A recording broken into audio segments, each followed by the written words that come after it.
pour rebâtir sur d'anciennes ruines, restaurer, réparer les brèches. Telle est la vision du centre chrétien Grâce Académie.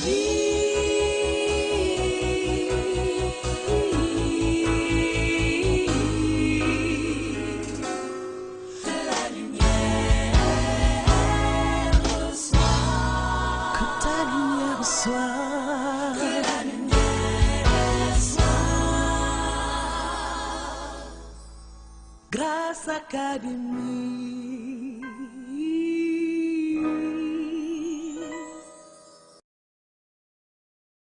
Les autres peuples vont savoir, pas que tu as été avec le Seigneur, mais que tu es avec le Seigneur.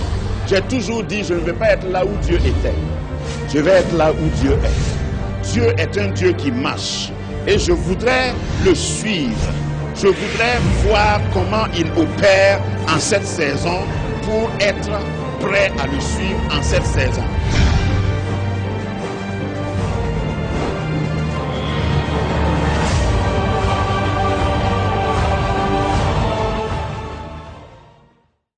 Si Dieu vient en toi, si Dieu accepte venir habiter avec toi, il t'appartient, il m'appartient de tout faire. Pourquoi c'est sur le propitiatoire, sur le couvercle qu'il y avait les chérubins? Parce que sa gloire doit être protégée. Nous dépensons beaucoup pour protéger d'autres choses. Mais souvent nous négligeons, nous banalisons la gloire de Dieu. Il y a des églises qui dépensent beaucoup de sommes, beaucoup d'argent pour protéger d'autres choses que la gloire de Dieu. Plaise à Dieu qu'ici, tout ce que nous allons consentir comme effort financier, comme effort technique, comme effort talent, effort dans tous les domaines, soit dans le but de conserver sa gloire. Que ce que tu vas dépenser et investir dans ton foyer, soit pour... Parce que si la gloire de Dieu quitte ton foyer, tu peux te marier dans une limousine de 52 mètres, mais après on te verra. C'est la gloire qui fait le poids. C'est la gloire dans ton entreprise qui fait le poids. Et pour conserver la gloire de Dieu, par exemple, dans ton entreprise, c'est respecter tes engagements. Tes engagements financiers. Envers Dieu, je veux dire. Pas envers ta banque. Parce que de toute façon, tu n'as pas le choix. Si c'est envers la banque, là, il faut t'amuser, voir.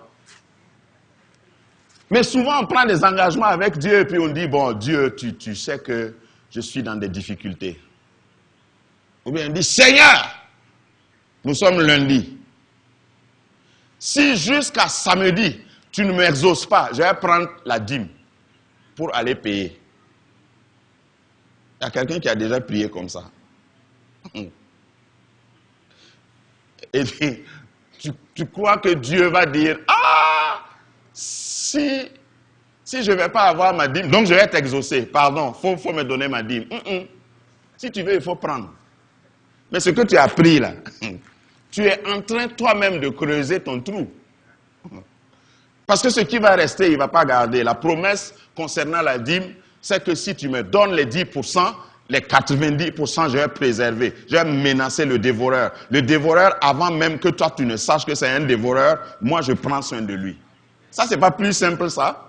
Ça, c'est un contrat simple qui me protège. Et l'arbre de la vie qui était protégé, justement, dans le jardin, peut être vu comme la dîme.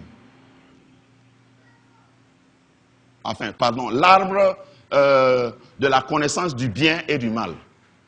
Parce que Dieu a dit, mange tout le reste là. Mais ça là, il ne faut pas manger. Dîme là, mange pas ça. Si tu manges, tu mourras. Il y a des entreprises qui sont mortes parce qu'ils ont mangé l'arbre défendu. Il y a des foyers qui n'ont pas pu survivre parce qu'ils ont mangé ce qui est défendu. Quelqu'un est en train de dire, ah, je n'ai pas d'entreprise, je ne suis pas marié, ça ne me concerne pas. Il y a des vies qui sont détruites Parce elles ont mangé l'arbre défendu. L'arbre défendu se trouve dans chaque vie. Si ce n'est pas l'entreprise, si ce n'est pas la dîme, si ce n'est pas un foyer, c'est le péché, tout simplement. Quand Dieu dit de ne pas faire, il ne faut pas faire. C'est comme ça qu'on protège la présence de Dieu. Quand la présence de Dieu est dans ta vie, il y a des choses, le monde appellera ça des phénomènes. Ton cas sera toujours différent quand tu as la présence de Dieu dans ta vie. Tu arrives, on a éliminé tout le monde, mais pour une raison, ton cas là est traité différemment. Toi-même, tu ne sais pas. Il y en a qui croient que c'est parce qu'ils ont prié. Non. Non. Quand tu pries pour que les choses arrivent, ça c'est primaire. Quand tu es colporteur, transporteur de la présence de Dieu, tu t'imposes aux circonstances et aux choses. Tu arrives, tu n'as même pas prié. Mais comme tu es le carrier, tu es le conteneur de la gloire, tu es le transporteur de la gloire, quand tu arrives quelque part avec la gloire de Dieu, on est obligé de se courber. Vous voulez une démonstration pour terminer? Si vous lisez dans 1 Samuel, nous avons visité ce passage dimanche dernier, dans 1 Samuel chapitre 5, les Philistins étaient venus voler, littéralement, ravir l'arche de l'alliance. Vous vous rappelez, ceux qui étaient là? Et ils l'ont amené à Asdod. Ils l'ont gardé. La gloire de Dieu, la manifestation tangible de la présence de Dieu. On a ravi ça. Je vais encourager quelqu'un. Si ton intérêt est dans la gloire de Dieu, si quelqu'un essaie de ravir cette gloire, quelqu'un de plus fort que toi essaie de ravir cette gloire, il y a un temps où Dieu va te restaurer cette gloire, si tu es déterminé. Et mon cœur se penche vers des gens qui peut-être ont été abusés. On a abusé de votre confiance. Quand vous étiez jeune fille, on a abusé de votre confiance. Ou quand vous étiez jeune, on a abusé de votre confiance. Quand vous commenciez le travail, on a abusé de votre confiance. Parce que ça arrive. Je suis dans le monde réel. Il y a des gens, ils sont sincères, mais ils ont été trahis tout simplement. Ils ont cru en quelqu'un qui ne croyait pas en eux, et puis leur vie a chaviré. Si tu es dans ce cas, Dieu va ramener ta gloire. Si tu es déterminé comme les enfants d'Israël. L'histoire dit, on n'a pas le temps pour lire, mais ça commence à 1 Samuel chapitre 5 jusqu'à 1 Samuel chapitre 6. Vous pouvez en faire un devoir de maison et lire ça à la maison. On a ravi l'arche de l'alliance. Parce que les Philistins, comme je disais la dernière fois, les païens savent ce qui fait votre force. Regarde, quand tu es jeune fille et tu es à l'église et tu crains le Seigneur, tu écoutes les enseignements, tu vis selon la parole de Dieu. Ceux qui ne vivent pas selon la parole de Dieu voient une gloire en toi que toi tu ne vois pas souvent. Et ils cherchent à ravir, à capter cette gloire. Ils font des calculs. Et si tu ne fais pas attention, et je crois que dans le monde les plus naïfs se trouvent parmi les pentecôtistes. Les personnes les plus naïves, quoi. Nous, on loue le Seigneur, on croit que tout le monde... Regardez-nous, à l'église, là, tu regardes ton voisin, tu dis, ah, vraiment, le Seigneur est merveilleux. Tu changes ton accent même pour prendre un accent palestinien, pour adorer, pour glorifier. Hey, halal, hey, halal, shalom. On croit que tout le monde est saint. L'église est un lieu public, mon ami. Parmi nous, là, il y a des snipers. Au fait, c'est ta tête, là, il vise. Il vient à l'église, là, c'est pas pour quelque chose, hein. Quand tu parles de la gloire de Dieu, lui, il veut t'assassiner. Il faut rester là. Donc, moi, j'ai appris, quand je suis à l'église, je fais attention. Non, pas à toi. Non, j'ai confiance en toi. Mais quand je suis à l'église, je fais quand même attention. Parce qu'on ne sait jamais. Il faut être vigilant. C'est ça, conserver, préserver la gloire de Dieu. Tu ne peux pas vivre n'importe comment et garder la gloire de Dieu. Parce qu'en cette année de restauration, Dieu m'a mis à cœur, je vois des choses que Dieu me montre souvent. Il y a des gens, comme je disais tout à l'heure, qui ont été sincères, mais ils ont été tellement naïfs qu'on a ravi l'arche de l'alliance de leur vie. Et on a amené ça chez les Philistins, à Asdod. Et voilà, le passage dit, quand ils ont amené l'arche de l'alliance, parce qu'on ne peut pas voler la gloire. Tu ne peux pas voler ma gloire. Si tu essayes, je vais décapiter tous tes dieux. Ils ont mis l'arche de l'alliance dans leur couvent. Comment s'appelait leur dieu là? Dagon, voilà. Le nom là me fait peur, Dagon. Et ils ont mis l'arche de l'alliance avec Dagon. Dieu, la gloire de Dieu ne peut pas cohabiter avec le péché. La gloire de Dieu ne peut pas être voisin du diable. La gloire de Dieu ne peut pas être voisin d'un sorcier. La gloire de Dieu ne peut pas être voisin d'un vaudou. Toi, tu as peur souvent. Chrétien, tu as souvent peur pour rien. Si tu as la gloire de Dieu en toi, si c'est par force qu'on t'a mis auprès d'un Dagon, c'est lui qui sera décapité. C'est lui qui sera démembré, amputé. Ils ont constaté tout ça. Et ils ont dit, hé, on a cherché problème. Et ils croyaient que c'était tout. Tous les adultes, bon, comme on n'a pas dit les enfants, ont commencé à développer des hémorroïdes dans le pays. Dieu a de l'humour. Il dit, non content de décapiter votre Dagon, tous les hommes là, toutes les femmes vont changer de démarche. Et quand vous allez au marché, ça c'est mon imagination, permettez-moi ça quand même. Voilà. Quand vous allez au marché, chez les Philistins là, personne n'était assis. Les clients, les commerçants eux-mêmes, tout le monde était debout. Tout le monde marchait d'une certaine manière. Les chauffeurs conduisaient debout.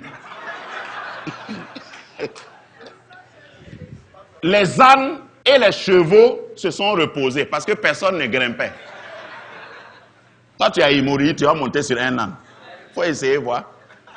Ça, c'est mon imagination. Donc, tout le pays était en consternation. Et nous, hé, c'est nous qui avons cherché. Regarde, c'est ton ennemi qui aura cherché. Le voleur de ta gloire aura cherché. Et quand je dis ennemi ici, je parle de tous ceux qui luttent contre ton progrès. Physique et spirituel. Tous ceux qui veulent voler, ceux qui te regardent et disent, façon lui là, il a commencé là. Si on ne l'intercepte pas, si on ne l'arrête pas, il va nous dominer tous ici. Frère de Joseph, en essayant de me dominer, tu me conduis au palais. C'est-à-dire, Dieu a toutes sortes de manières pour te restaurer ta gloire. Et c'est le clou de mon message. Dieu restaurera ta gloire. À un moment donné, pour terminer l'histoire, ils se sont rassemblés. Ils ont dit, on va faire comment? Et ils ont changé d'abord de localité. Regarde, ce n'est pas parce que ton ennemi a quitté le Burkina que Dieu ne va pas le poursuivre. Parce qu'il y a des gens qui vont essayer de te voler et courir ailleurs. Dieu les voit. Dieu va les rattraper là-bas. Tant que ta gloire n'a pas été restituée, restaurée, Dieu ne va pas les laisser en paix. Ils ont changé, délocalisé donc, et c'est la même chose. D'ailleurs, là où ils ont voulu amener l'arche de l'Alliance, les habitants de cette contrée aussi ont dit, hey, vous êtes venus nous tuer, vous allez nous achever ici. Vous n'avez jamais entendu quelqu'un crier comme ça? Hein?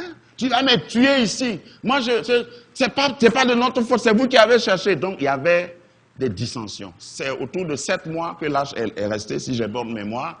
Et après, maintenant, ils réunissent tous leurs devins. Tous les prophètes de Baal, de Dagon, là, ils les réunissent. Assemblée générale, à l'Assemblée nationale. Ordre du jour. Que ferons-nous de la chose là?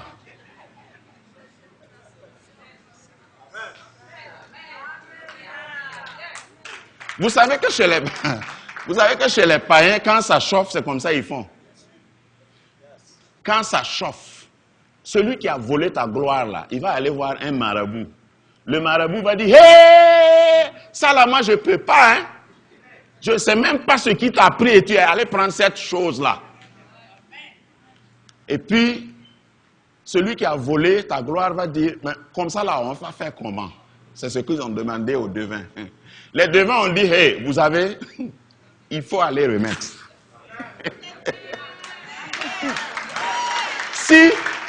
Si vous voulez la paix dans le pays là, et si vous voulez que nous tous on guérisse, parce que même les devins qu'on consultait là aussi, ils marchaient comme ça. Si vous voulez qu'on guérisse, il faut aller remettre leurs choses là. Donc, ils ont pris la chose. Et dit, hey, attendez. Il ne faut pas remettre comme ça. Il faut ajouter de l'or. Il faut ajouter de l'argent. Parce que si, comme il est fâché là, si vous remettez à 100% seulement, peut-être qu'il ne va même pas vous guérir. Faites tout pour que le remboursement soit à 150, 180%. Ajoutez de l'or et puis de l'or pur, s'il vous plaît. Regarde, je suis en train de parler à quelqu'un. Ton ennemi, croyant te faire du mal, au fait, a fait des économies et ton jour de recouvrement est arrivé. Ton jour de restauration est arrivé. Ton heure de récupération a sonné. Il va venir te restituer et il va venir avec intérêt. Il va te restituer avec intérêt. On ne peut pas... Regarde, ça fait longtemps que tu as perdu ça. Ça fait longtemps que tu vis sans ça. Quand ça va venir là, il faut que ça vienne vraiment. Il faut que ça vienne à 120% au moins. Il faut que ça vienne à 180%. Il faut que ça vienne et que la façon dont ça va venir là, ça t'étourdisse un peu. Hein? Vous voyez, quand vous êtes béni et puis vous-même, vous n'arrivez pas à parler. Et il y en a qui pleurent. Mes filles, là, quand ça va venir, tu vas pleurer. Et les garçons, eux, ils vont chanter, danser sans musique. Les gens te voient danser et on demande, hey! Puis tu dis, il y a quoi? Et puis tu... Moi-même, je ne sais pas où.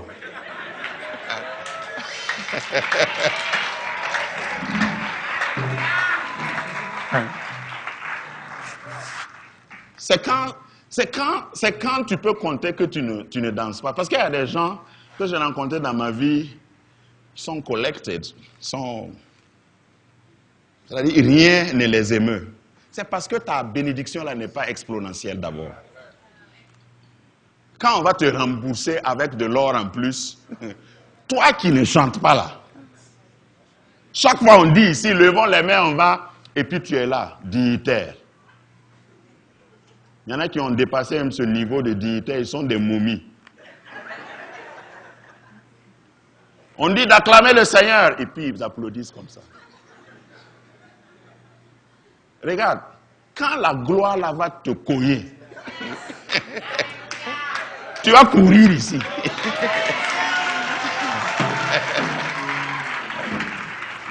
Tu es encore comme ça, moi je te comprends, parce que c'est pas encore arrivé quoi.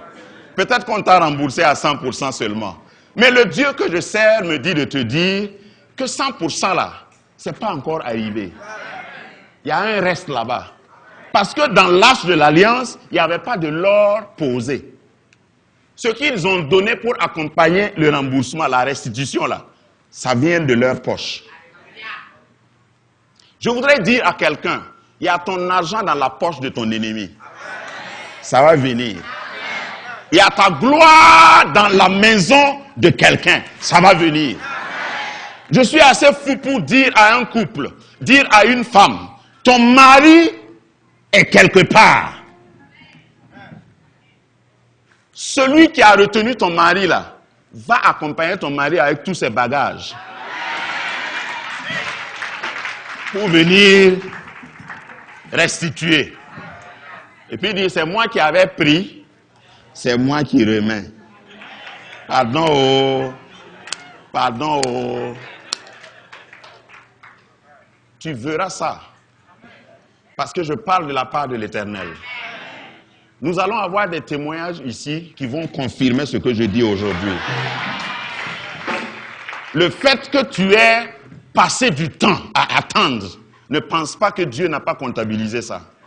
Le temps que tu as pris pour attendre, alors que c'était pour toi de droit. L'âge de l'alliance ne pouvait pas... Non. L'âge de l'alliance chez les Philistins, c'est quel sacrilège.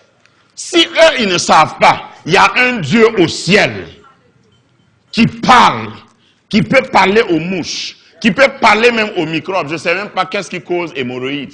Et puis Dieu choisit, parmi toutes les maladies là, hémorroïdes, maladie honteuse. Tu vas récupérer ton kabod. Tu vas récupérer ta doxa. Les gens vont te voir et quand tu marches, tu marcheras désormais lourdement, chargé. Les gens vont voir que tu n'es plus une personne, une personnalité, un personnage vide et léger. Quand on va parler désormais avec toi, on va précéder par des civilités que tu n'as jamais entendues. Parce que Dieu va te restaurer. Si j'ai parlé à quelqu'un, lève-toi et je vais prier. Je n'ose pas dire d'avancer ici parce que je sais qu'il y a plusieurs d'entre vous qui ont besoin de cette restauration de la gloire. Qui ont besoin que Dieu ramène. Dieu force quelqu'un à ramener ta gloire. L'âge de l'alliance reviendra dans ta maison.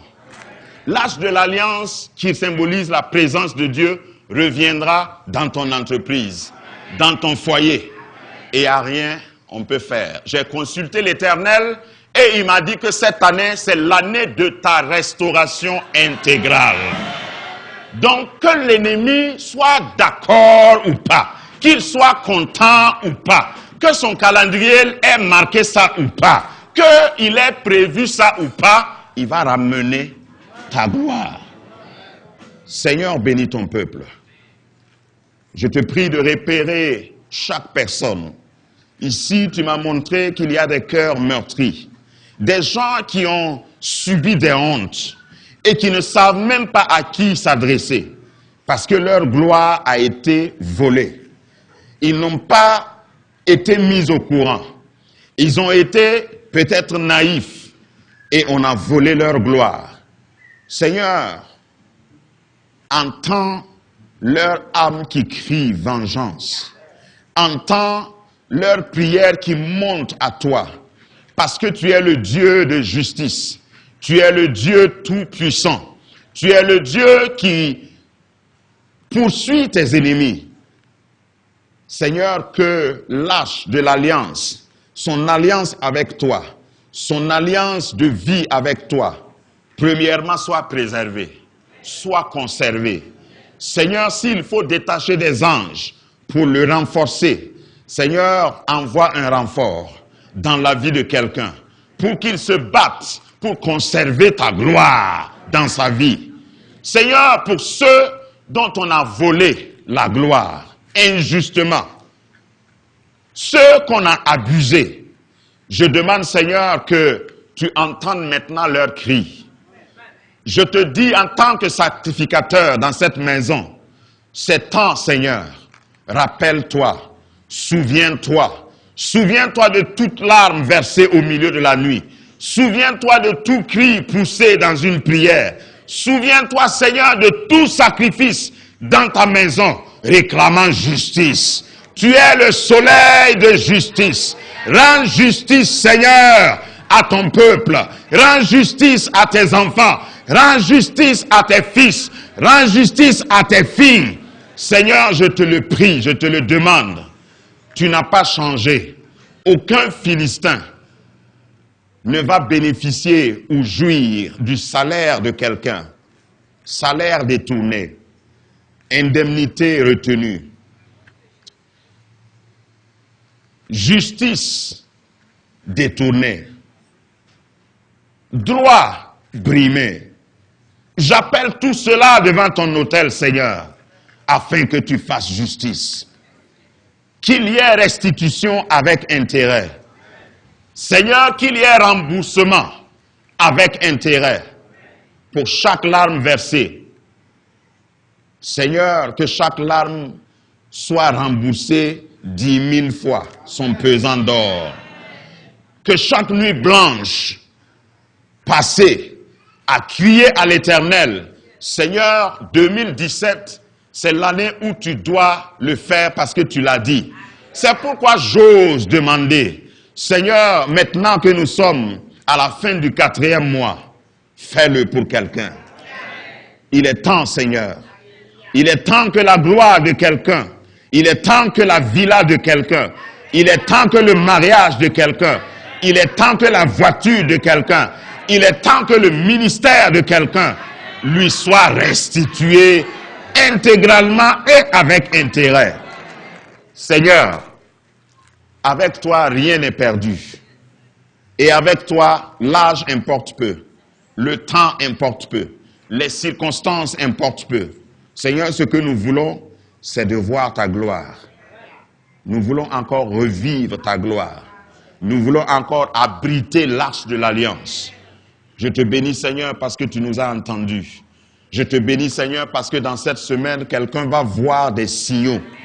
Quelqu'un va voir des clins d'œil du ciel, lui annonçant une grande pluie, lui annonçant un vent de faveur.